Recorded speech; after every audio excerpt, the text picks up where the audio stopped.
제목으로 하나님 말씀 증거하겠습니다. 마태복음 21장 1절에서 11절은 예수님께서 드디어 예루살렘 성에 입성을 하십니다. 예수님께서 예루살렘에 그냥 입성하지 않으시고 준비를 하셨는데요. 제자들을 보내어서 건너편 마을에 있는 나귀와 나귀 새끼를 끌고 오게 하신 후에 그 나귀 새끼를 타고 예루살렘 성에 입성하셨습니다. 자, 21장 1절 말씀 보시겠습니다. 그들이 예루살렘에 가까이 가서 감난산 벳바게에 이르렀을 때 예수께서 두 제자를 보내시며 이르시되 너희는 맞은편 마을로 가라. 그리하면 곧 메인 나귀와 나귀 새끼가 함께 있는 것을 보리니 풀어 내게로 끌고 오라. 이 내용이 마가복음과 누가복음에도 나오고 있는데요. 마가복음과 누가복음에는 나귀 새끼만 언급되어 있는데 이 마태복음에는 나귀와 나귀 새끼까지 함께 언급되어 있는 것을 볼 수가 있습니다. 자, 3절 말씀 보십시오. 만일 누가 무슨 말을 하거든 주가 쓰시겠다 하라. 그리하면 즉시 보내리라 하시니. 예수님께서 십자가에 죽으신 사건은 우발적인 사고가 아니라 치밀하게 계획된 치밀하게 하나님께서 계획하신 하나님의 계획이라는 것을 전가하는 말씀입니다. 예수님께서 예루살렘 성에 입성하는 것이 아주 특별한 의미가 있다는 것을 아셨습니다. 왜냐하면 스가랴 선지자가 예언한 내용이 이루어져야 하기 때문인데요. 스가랴서 9장 9절에는 메시아가 나귀 새끼를 타고 예루살렘 성에 입성할 것을 예언하고 있습니다. 예수님께서 구약 성경에 이 메시아의 예언이 되어 있는 것을 아셨고 또 지금 나귀 새끼가 어디에 있는지도 정확히 알고 계셨습니다. 그래서 이제 우리가 알아야 될 사실은 이 세상의 일들이 그냥 무질서하게 일어나는 것 같지만 하나님의 뜻에 따라서 일어나고 있다는 사실입니다. 물론 당시에는 제자들이 정신이 없어서 몰랐겠지만 나중에 이 사건이 스가랴서의 예언을 성취한 사건이다라는 것을 이 제자들이 깨달았을 겁니다. 제자들은 예수님의 말씀대로 맞은편 마을로 가서 나귀와 나귀 새끼를 풀어서 끌고 오려고 했습니다. 그런데 자기 나귀를 누가 가져가는데 가만히 있을 주인이 누가 있겠습니까? 주인이 왜 내 나귀를 가져가느냐라고 물었을 때 예수님의 말씀대로 주가 쓰시겠답니다 라고 하자 이 나귀 주인이 그냥 보내주었던 겁니다. 아마도 이 나귀 주인은 예수님이 메시아심을 깨달았던 것 같습니다. 나귀와 나귀 새끼를 함께 데리고 온 것은 아마도 이 새끼가 아직 어리기 때문에 어미가 가지 않으면 가려고 하지 않기 때문에 어미도 함께 데리고 온 것 같습니다. 자, 4절 말씀입니다. 이는 이 선지자가 바로 스가랴입니다. 스가랴를 통하여 하신 말씀을 이루려 하심이라 일렀으되 시온 딸에게 이르기를 내 왕이 내게 임하나니 그는 겸손하여 나귀 곧 멍에 매는 짐승의 새끼를 탔도다 하라 하였느니라. 스가랴 9장 9절에 이 내용이 기록되어 있습니다. 옛날에는 왕들이 이제 입성을 할 때 높은 말을 타고 입성을 했습니다. 하지만 예수님께서는 나귀 새끼를 타고 입성하셨습니다. 나귀 새끼는 키가 작아서 어른이 타면은 발이 땅에 닿을 정도 땅에 닿을 정도로 키가 작습니다. 자, 그래서 예수님께서 이 나귀 새끼를 타고 성 안으로 들어오는 광경은 재미있는 구경거리가 되었을 겁니다. 그래서 정말 겸손한 사람만이 나귀 새끼를 탈 수가 있습니다.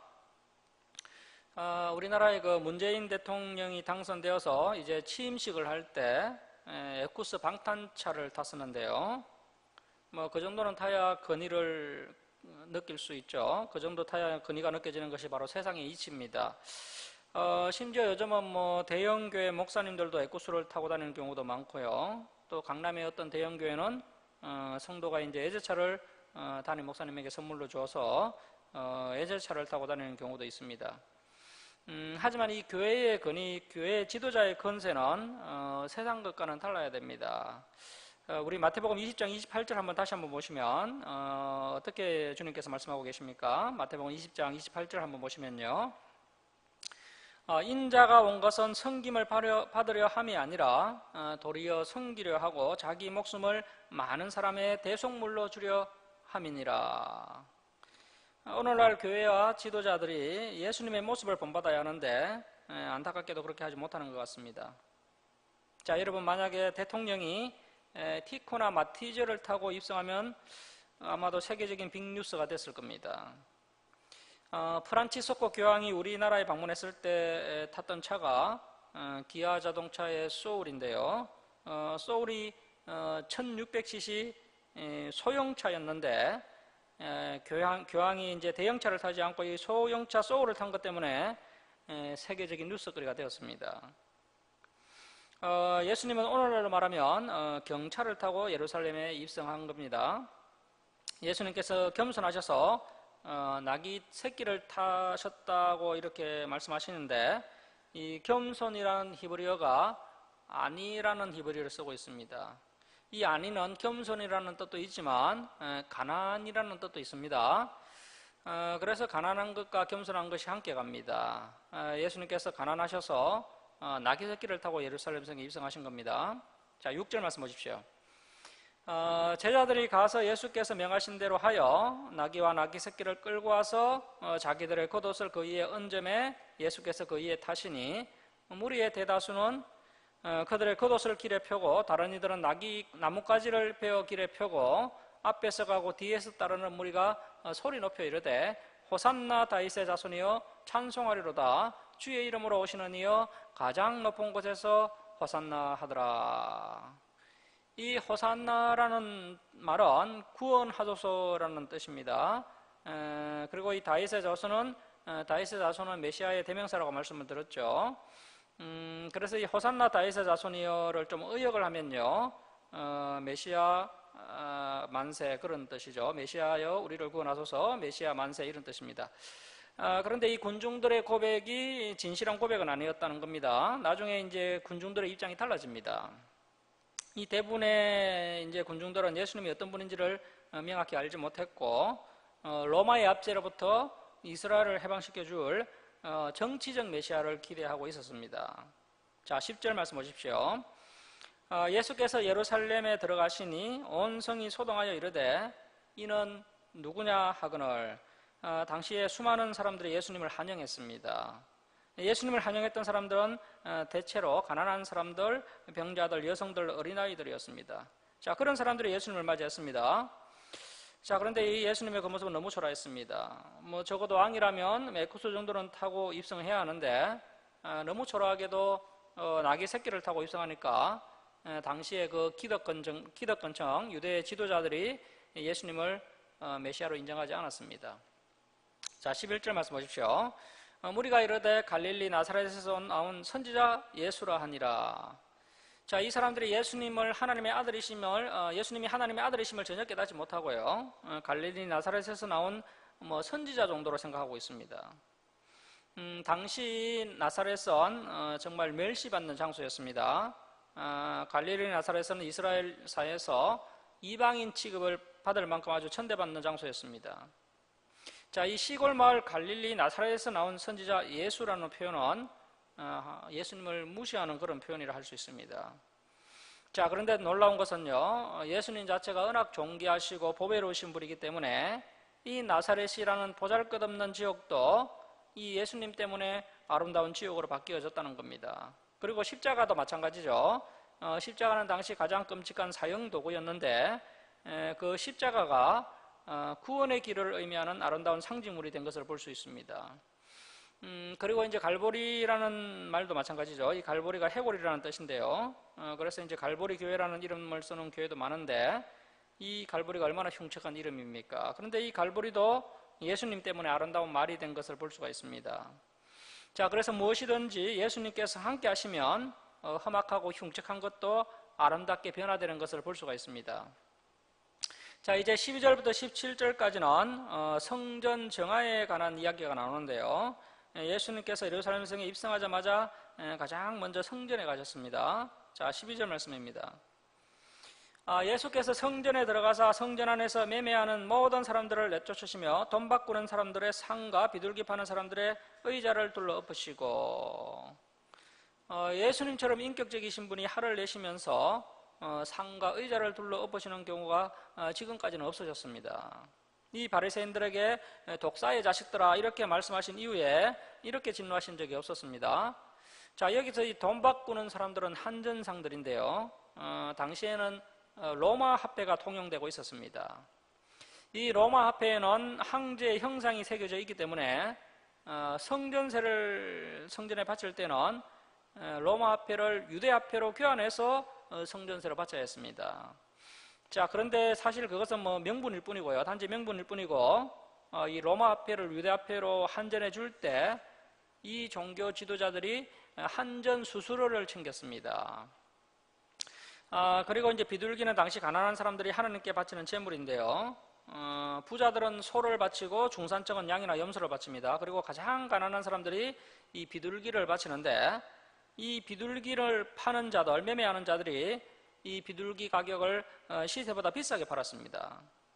그리고 이제 가난한 사람들이 비둘기를 직접 가지고 왔을 경우에는 뭐 그 비둘기가 흠이 있네 하면서 온갖 터집을 잡아서 제물로 바치지 못하게 했습니다. 이 종교 지도자들이 하나님을 만나기 위해서 온 이 가난한 서민들의 주머니를 트는 강도짓 같은 짓을 했던 겁니다. 강도 같은 짓을 했던 겁니다. 하나님은 가난한 사람들을 배려하기 위해서 비둘기로 제사하도록 하셨는데, 그 하나님의 선한 의도를 무시하면서 이 가난한 자들을 더욱 힘들게 하는 당시 종교 지도자들의 악한 모습을 볼 수가 있습니다. 자, 13절 말씀 보십시오. 그들에게 이르시되 기록된 바 내 집은 기도하는 집이라 일컬음을 받으리라 하였거늘 너희는 강도의 소굴을 만드는도다 하시니라. 하나님의 성전은 진리를 추구하고 기도하는 하나님의 집이 되어야 하는데 오히려 가난한 사람들의 것을 빼앗는 강도의 소굴이 되고 말았습니다. 이 당시에 성전이 완전히 변질된 것을 볼 수 있고요, 이렇게 타락한 하나님의 성전이 또다시 하나님께 버림받게 됩니다. 우리가 이제 구약 성경에서 봤듯이 이제 남유다가 멸망당하면서 예루살렘 성전이 불탔죠. 그리고 이제 다시 성전이 재건되었지만 AD 70년에 로마 티투스 장군에 의해서 또다시 성전이 불타게 됩니다. 자, 그래서 하나님의 성전이라 할지라도 타락하고 변질되면 하나님께서 불태워버리십니다. 오늘날도 교회에서 뭐 직분을 매매하고 교회 안에서 이득을 취하려는 안타까운 현상들이 일어나고 있는데요, 교회는 부흥하지 않지만 직분자들은 갈수록 많아지고 있습니다. 직분을 매매하는 현상 때문에 벌어지는 일입니다. 교회 역시 타락하면 하나님께 버림받을 수 있다는 사실을 우리가 명심해야 됩니다. 이제 14절 말씀 보십시오. 맹인과 저는 자들이 성전에서 예수께 나오매 고쳐주시니 대제사장들과 서기관들이 예수께 하시는 이상한 일과 또 성전에서 소리 질러 호산나 다윗의 자손이 하는 어린이들을 보고 노하여. 예수님을 환영하고 예수님을 찬양하는 무리는 뭐 어린아이들이나 병자들이나 가난한 자들이나 여성들이었습니다. 자, 그런데 이 종교 지도자들이 예수님을 환영하는 어린아이들을 보고 화를 냈습니다. 자, 16절 말씀 보시면 예수께 말하되 그들이 하는 말을 듣느냐? 예수께서 이르시되 그렇다. 어린아기와 젖먹이들의 입에서 나오는 찬미를 온전하게 하셨나이다 함을 너희가 읽어본 일이 없느냐 하시고, 예수님께서 시편 8편을 인용하셨습니다. 그래서 우리가 먼저 구약 성경을 잘 알아야만 이 신약 성경 예수님의 말씀도 우리가 제대로 이해할 수가 있습니다. 자, 17절 말씀 보십시오. 그들을 떠나 성 밖으로 베다니에 가서 거기서 유하시니라. 이 베다니가 예루살렘에서 약 2.5km 떨어진 곳인데요, 이 베다니라는 뜻이 가난한 자들의 집이라는 뜻입니다. 오늘날도 뭐 가난한 사람들이 이제 수도권에 있죠, 많죠. 설교에 가면 노숙자들도 많고요, 구걸하는 사람들도 많습니다. 자, 당시 예루살렘 옆에 이 빈민가, 이 가난한 자들의 집이라는 이 베다니라는 동네가 있었는데요, 이 베다니에 예수님께서 사랑하시는 나사로 그리고 그의 여동생들 마르다와 마리아가 있었습니다. 나사로는 오빠고 마르다가 또 언니고 마리아가 막내 동생이었습니다. 예수님께서 이 나사로 집에서 유숙을 하시게 됩니다. 이 베다니는 나병 환자들이 많이 사는 마을인데요. 요한복음을 보면 나사로를 가리켜서 어떤 병든 나사로 이렇게 표현하고 있습니다. 아마도 이 나사로가 나병 환자일 가능성이 많습니다. 하지만 정확하지는 않습니다.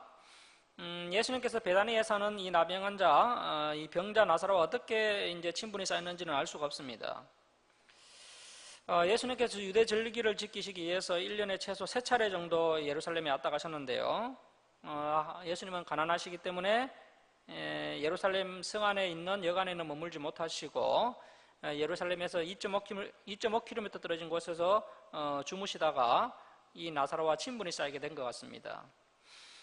그래서 예수님께서 이 나사로와 이제 각별한 우정을 나누셨던 것을 알 수가 있고요. 또 나사로의 여동생인 마르다와 마리아 역시 예수님께서 매우 각별하게 생각하신 것을 볼 수 있습니다. 그리고 이 마리아의 직업이 이제 복음서를 이제 종합해서 보면 아마도 창녀였던 것 같습니다. 예수님께 향유 옥합을 바쳤던 여인, 향유 옥합을 깨뜨렸던 여인은요, 막달라 마리아가 아니고요, 이 베다니 마리아였습니다.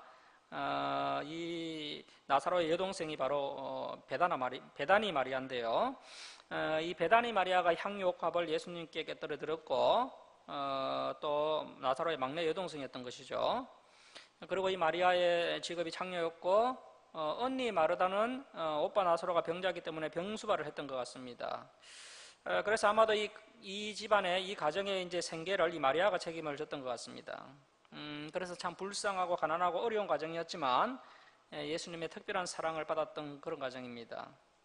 예수님은 예루살렘에 머리 둘 곳조차 제대로 없으셨고 예루살렘에 여관을 잡을 만큼 그런 돈을 가지지도 못하셨습니다. 아주 가난하신 예수님의 모습을 볼 수가 있습니다. 자, 이제 18절부터 22절은 무화과 나무를 저주하는 사건이 나오는데요. 18절 말씀 보시겠습니다. 이른 아침에 성으로 들어오실 때에 시장하신지라. 자, 예수님께서 베다니 나사로의 집에서 이제 제자들과 함께 신세를 지신 다음에 그 나사로 집에서 아침 일찍 나오셨습니다. 자, 왜 예수님께서 이렇게 아침 일찍 나사로의 집에서 나오셨을까요? 추적컨대 이 나사로의 집이 너무 가난했기 때문입니다. 예수님과 제자들이 이 나사로의 집에서 함께 식사를 하면요, 이 나사로 집은 생활비가 감당이 안 됩니다. 자, 그래서 이 나사로의 집에 부담을 주지 않기 위해서 잠만 주무시고 새벽에 일찍 예루살렘으로 올라오셨던 겁니다. 이 마르다가 보나마나 예수님께 식사를 챙겨 드리려고 했겠지만 예수님께서는 바쁜 일이 있어서 빨리 나가봐야 한다 하시면서 새벽같이 나오신 겁니다. 그리고 또 나사로 집에 들어가실 때는 저녁 식사 시간을 한참 넘겨서 들어가셨던 것으로 보이고요. 또 이 마르다는 늦은 밤에 오신 예수님을 대접하기 위해서 급하게 또 음식을 준비해서 예수님을 또 이렇게 대접을 하셨던 것을 볼 수가 있습니다. 자, 아무튼 이 나사로의 집에 이렇게 이제 부담을 주지 않기 위해서 일찍 나오시긴 하셨지만 예수님이 인간의 몸으로 오셨기 때문에 예수님도 너무 시장하셨습니다. 자, 19절 말씀 보십시오. 길가에서 한 무화과 나무를 보시고 그리로 가서 잎사귀 밖에 아무것도 찾지 못하시고. 자, 하나님이신 예수님께서 여관에서 주무실 형편도 안 되시고 또 밥 사 드실 형편도 안 되셨습니다. 자, 그래서 예수님께서 너무 배가 고프셨어요. 무화과 나무 아래를 지금 서성이고 계시는데요. 이 무화과 나무의 수확기가 이제 8월에서 10월경에 이제 수확할 수 있습니다. 자, 그런데 지금 이 시기는요, 6월절이 얼마 남지 않았기 때문에 지금 시기는 한 대략 3월에서 4월경입니다. 무화과는 이제 본격적으로 수확하려면 8월에서 10월경이 되어야 하고, 지금 현재는 이제 3, 4월경인데, 그런데 이제 3, 4월경에도 이 무화과의 열매가 열리는 경우가 있다고 합니다. 일찍 익는 조색 무화과가 있다고 합니다. 그래서 이제 많지는 않지만 이제 어느 정도 이제 일찍 익는 조색 무화과가 이렇게 열리는데, 그때 이제 나그네들이 그 조색 무화과를 따먹고 흙이를 달렸다고 합니다. 그래서 이제 예수님께서 지금 그 조색 무화과를 기대하셨던 겁니다. 자, 19절 중반절 계속 보시면, 나무에게 이르시되 이제부터 영원토록 내가 열매를 맺지 못하리라 하시니 무화과 나무가 곧 마른지라. 예수님께서 너무 시장하셔서 무화과 나무에 열매를 기대하셨는데 열매가 전혀 없자 이렇게 저주하셨던 겁니다. 어떤 복음서를 보면 다음 날 되니까 말라 있었다라고 기록되어 있습니다. 자, 여러분, 예수님께서 무화과 나무에게 이렇게 열매를 요구하셨고 열매가 없자 이렇게 무화과를 저주하셨는데요. 이 자연의 관리자라 할 수 있는 우리 인간들에게는 얼마나 열매를 요구하시겠습니까? 자, 그래서 이 사건은 상징적인 의미가 있습니다. 자, 지금까지 하나님께서 이스라엘 백성들을 보셨을 때 마치 잎만 무성한 무화과 나무와 같았다는 겁니다. 경건의 모양은 있습니다. 나름 겉으로는 열심히 신앙생활을 하고 있는 것 같은데 실질적인 경건의 능력은 없는 잎만 무성한 무화과 나무와 같았다는 겁니다. 자, 마치 예수님 당시 이스라엘 백성들이 잎만 무성한 무화과 나무와 같았는데 예수님께서 그 열매 없는 이스라엘 백성들을 책망하신 겁니다. 자, 그렇다면 예수님께서 한국교회를 향해서 그리고 우리 주사랑교회를 향해서 어떤 평가를 하시겠습니까? 우리 교회가 우리 자신이 잎만 무성한 무화과 나무가 되지 않도록 항상 주의할 필요가 있습니다. 화려한 그 모습보다는 속사람을 강건케 하고 속사람을 성장시키는 것이 매우 중요합니다. 자, 20절 말씀 보십시오. 제자들이 보고 이상히 여겨 이르되 무화과 나무가 어찌하여 곧 말랐나이까. 자, 이 제자들이 무화과 나무가 갑자기 말라버린 현상에 대해서 이렇게 궁금해하니까 예수님께서 무화과 나무가 마른 현상과 이 믿음에 대해서 다시 설명하십니다. 자, 21절 말씀 보십시오. 예수께서 대답하여 이르시되 내가 진실로 너희에게 이르노니 만일 너희가 믿음이 있고 의심하지 아니하면 이 무화과 나무에게 된 이런 일만 할 뿐 아니라 이 산들어 들려 바다에 던져지려 하여도 될 것이요 너희가 기도할 때 무엇이든지 믿고 구하는 것은 다 받으리라 하시니라. 자, 이러한 말씀도 또 오해가 많은 구절인데요. 무조건 때를 쓰면 하나님께서 응답해 주신다 그런 말씀이 아닙니다.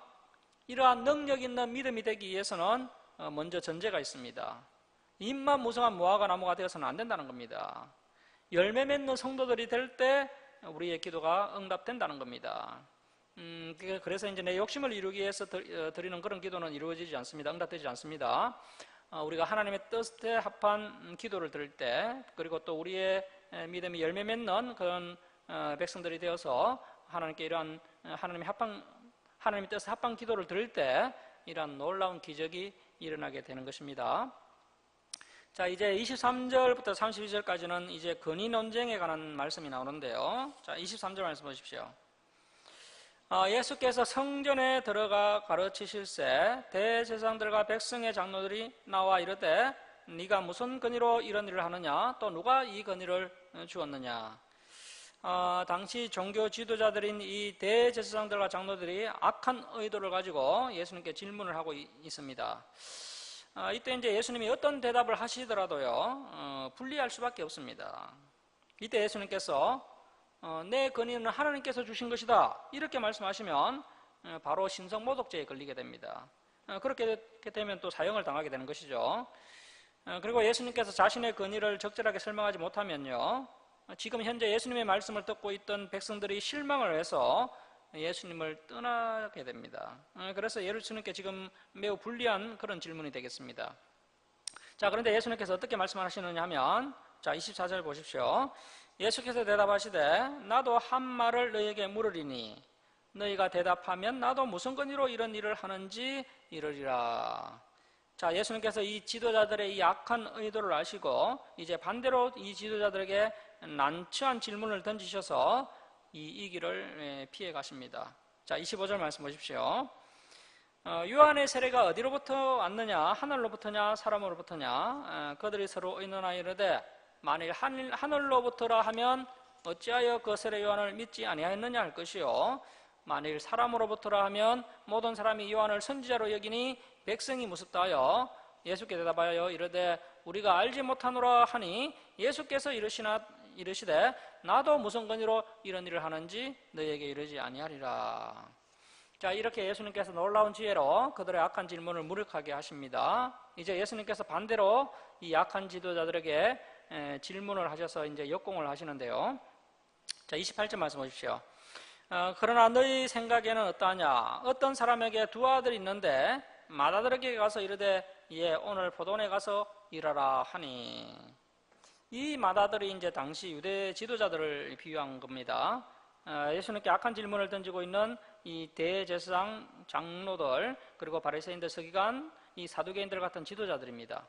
자 29절 말씀 보십시오. 맏아들이 대답하여 이르되 아버지 가겠나이다 하더니 가지 아니하고. 이 맏아들은 대답은 잘 하였지만 아버지 말에 순종하지 않습니다. 입만 무성한 무화과나무 같은 자였습니다. 그리고 이제 둘째 아들이 나오는데요. 이 둘째 아들은 가난한 사람들, 세리와 창녀, 병자 같은 자들입니다. 자, 30절 말씀 보십시오.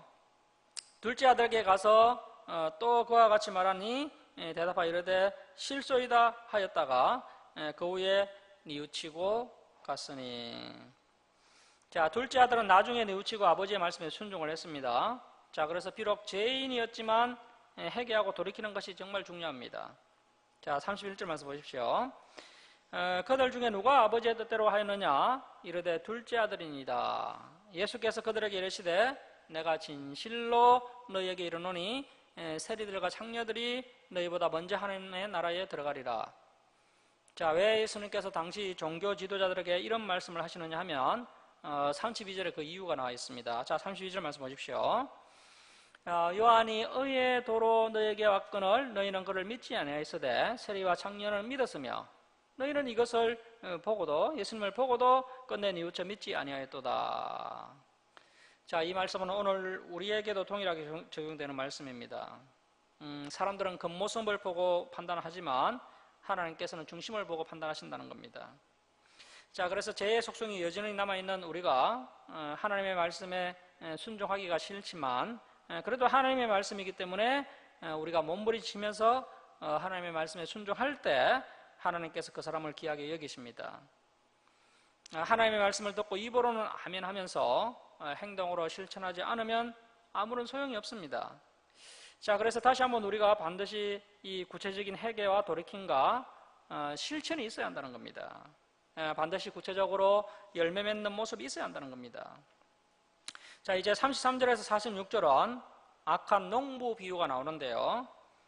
방금 앞에서 예수님께서 악한 의도를 가지고 질문했던 그 종교 지도자들에게 이 종교 지도자들에게 다시 이제 비유로 책망을 하시는 겁니다. 자, 33절 말씀 보십시오.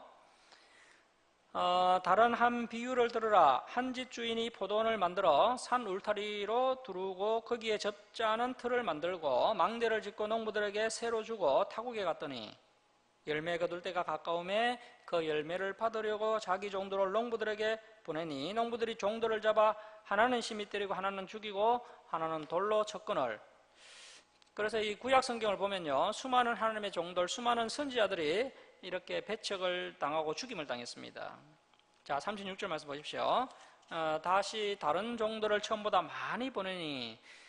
그래서 하나님께서요, 그 수많은 종들을 보냈지만 이 백성들이 순종하지 않고 오히려 이제 선지자들을 이렇게 학대하고 죽이니까 하나님께서 계속해서 많은 선지자들을 보내셨습니다. 자, 그들에게도 그렇게 하였는지라 후에 자기 아들을 보내며 이르되 그들이 내 아들은 존대하리라 하였더니 농부들이 그 아들을 보고 서로 말하되 이는 상속자니 자 죽이고 그의 유산을 차지하자 하고 이에 잡아 포도원 밖에 내쫓아 죽였느니라. 자, 그러면 포도원 주인이 올 때 그 농부를 어떻게 하겠느냐? 그들이 말하되 그 악한 자들을 진멸하고 포도원은 제때에 열매를 바칠 만한 다른 농부들에게 새로 줄지니이다. 이 종교자들이 자기들에게 하는 말씀인 줄 모르고 이러한 대답을 합니다. 자, 여러분, 이 세상에 심판에 임하는 이유가 무엇이겠습니까? 엄연히 하나님의 것인데 자기 것이라고 주장하면서 다 차지하려고 하는 욕심을 부리고 있기 때문입니다. 사람들은 자기의 것을 꼭 붙잡으면 행복하게 잘 살 수 있을 것으로 생각하는데 오히려 그런 자들은 하나님께 다 빼앗기게 됩니다. 자, 그래서 어떤 사람이 하나님의 복을 받느냐 하면 내 것은 아무것도 없고 모든 것이 다 하나님의 것이라고 여기고 하나님의 청지기로서 충성을 다하는 사람들입니다. 그러한 사람들에게 하나님께서 이 포도원을 맡기시는 겁니다. 자, 42절 말씀 보십시오. 예수께서 이르시되 너희가 구약 성경의 건축자들이 버린 돌이 모퉁이의 머릿돌이 되었나니 이것은 주로 말미암아 된 것이요 우리 눈에 기이하도다 함을 읽어본 일이 없느냐. 자, 예수님께서 시편 118편 22절을 인용하셨습니다. 자, 예수님께서 방금 인용한 이 말씀을 이제 설명해 주시는데요. 43절 말씀 보십시오. 그러므로 내가 너희에게 이르노니 하나님의 나라를 너희는 빼앗기고 그 나라의 열매 맺는 백성이 받으리라. 자, 하나님의 나라를 받는 사람들은 열매 맺는 백성들입니다. 입으로만 아멘 하겠습니다 라고 고백하는 입만 무성한 사람들이 이 하나님 나라를 상속받는 것이 아니라요, 정말 순종하고 행하는 열매 맺는 백성들이 하나님의 나라를 상속받게 되는 겁니다. 자, 44절 말씀 보십시오. 이 돌 위에 떨어지는 자는 깨지겠고, 이 돌이 이제 심판의 돌인데요, 예수님을 상징합니다. 이 돌 위에 떨어지는 자는 깨지겠고 이 돌이 사람 위에 떨어지면 그를 가루로 만들어 흩으리라 하시니. 자, 예수 그리스도라는 돌이 어떤 사람에게는 귀중한 생명의 모퉁이의 머릿돌이 되지만 교만하고 안악한 자들에게는 걸려 넘어지는 걸림돌이 됩니다. 그리고 이제 걸림돌이 될 뿐 아니라 그 예수 그리스도라는 돌이 심판의 돌이 되어서 악한 자들을 깨고 가루로 만들어 버리신다는 겁니다. 자, 그래서 입으로 고백만 하고 구체적인 열매가 없는 당시의 그 유대 지도자들을 향한 주님의 경고의 말씀이라고 할 수 있습니다. 자, 그래서 오늘 우리가 반드시 붙잡고 가야 할 부분은 하나님의 나라를 상속받는 사람들은 열매 맺는 백성들이라는 사실을 깨닫고 우리 역시 열매 맺는 사람들이 되어야 됩니다. 자, 이제 45절, 46절 우리 함께 읽겠습니다. 자, 시작. 대제사장들과 바리새인들이 예수의 비유를 듣고 자기들을 가리켜 말씀하심인 줄 알고 잡고자 하나 무리를 무서워하니 이는 그들이 예수를 선지자로 알미었더라. 자, 이 대제사장들과 바리새인들 같은 이 종교 지도자들은 경건의 모양은 있으나 경건의 능력은 없는 자들이었고, 원칙과 소신이 없이 백성들의 눈치를 보면서 상황에 따라 움직이는 이런 이 당시 종교 지도자들의 모습을 볼 수 있습니다. 자, 오늘은 여기까지 하고 말씀을 마치도록 하겠습니다. 사랑하는 성도 여러분, 다시 한번 이 마태복음 21장의 말씀을 가슴판에 새기시고 열매 맺는 저와 여러분 될 수 있기를 주님의 이름으로 축원합니다. 기도하겠습니다. 사랑의 하나님 아버지, 오늘도 귀한 진리의 말씀